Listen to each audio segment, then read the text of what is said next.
Hello and welcome to another brand new episode of Let's Talk Sports. After 1 month of intense drama and high quality football, it is finally time for that one final match in Euro 2024.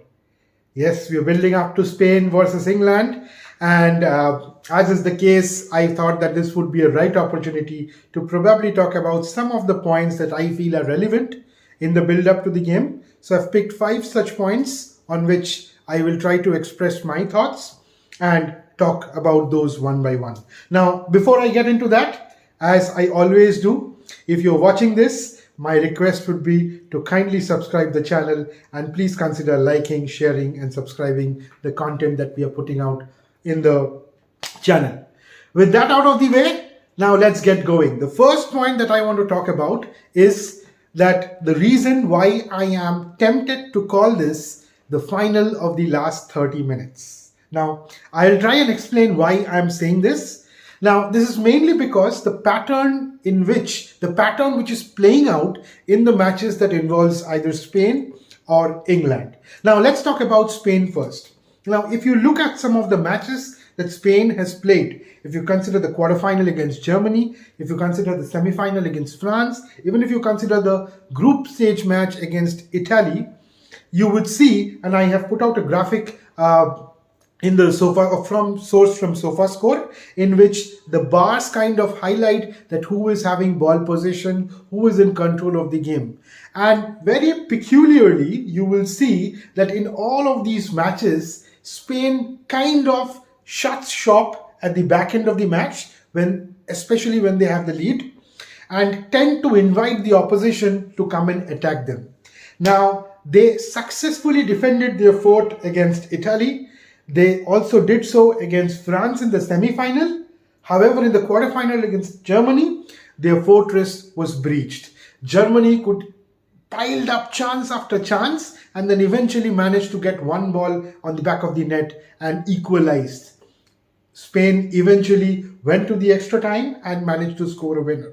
But this is kind of a pattern that I feel, if you look at the match against Georgia in the pre-quarterfinal, you will not see this pattern. They have controlled the game throughout. But in cases of matches against big teams, this is probably a pattern that's playing out across the tournament.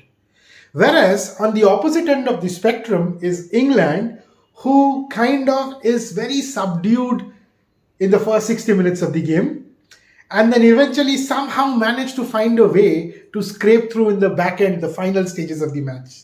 Now, completely opposite story.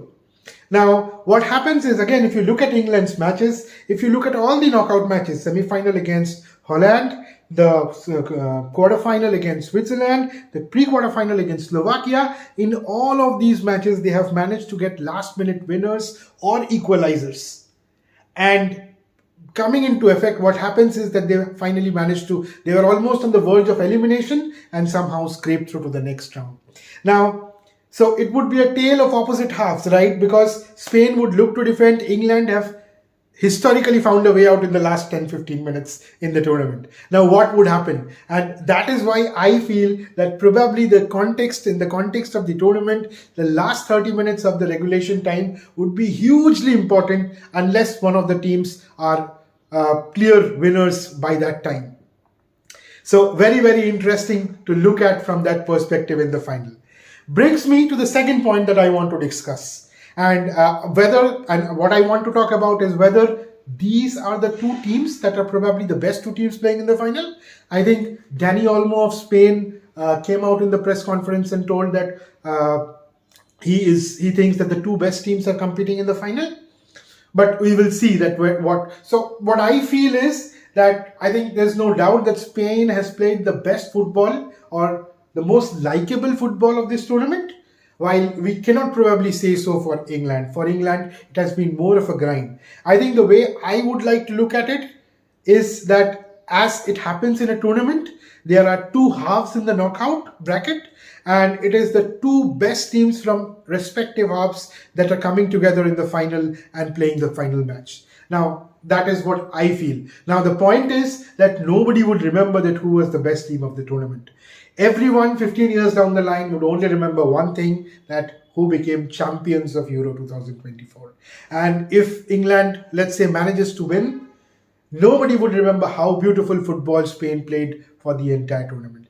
If Spain wins, nobody would remember the last minute theatrics that England managed to put up during the entire group stages, knockouts, and things like that. So it's all about the last day. Does not matter who did what in throughout the tournament. You have to win the gold is all that matters. Now, again, coming to the third point, I have been absolutely thrilled to bits watching Spain play in this tournament.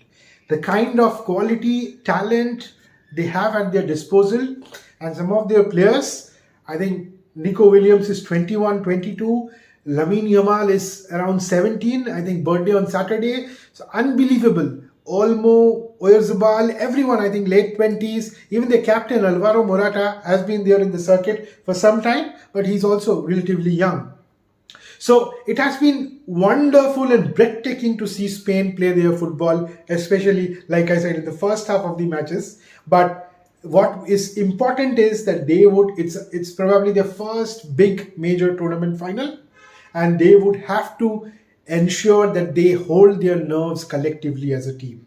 They have done brilliantly across the tournament, but it is all down to that final day. So I would be very, very keen to see whether these youngsters manage to hold their nerves in the final 90 minutes or 120 minutes or whatever the time limit is.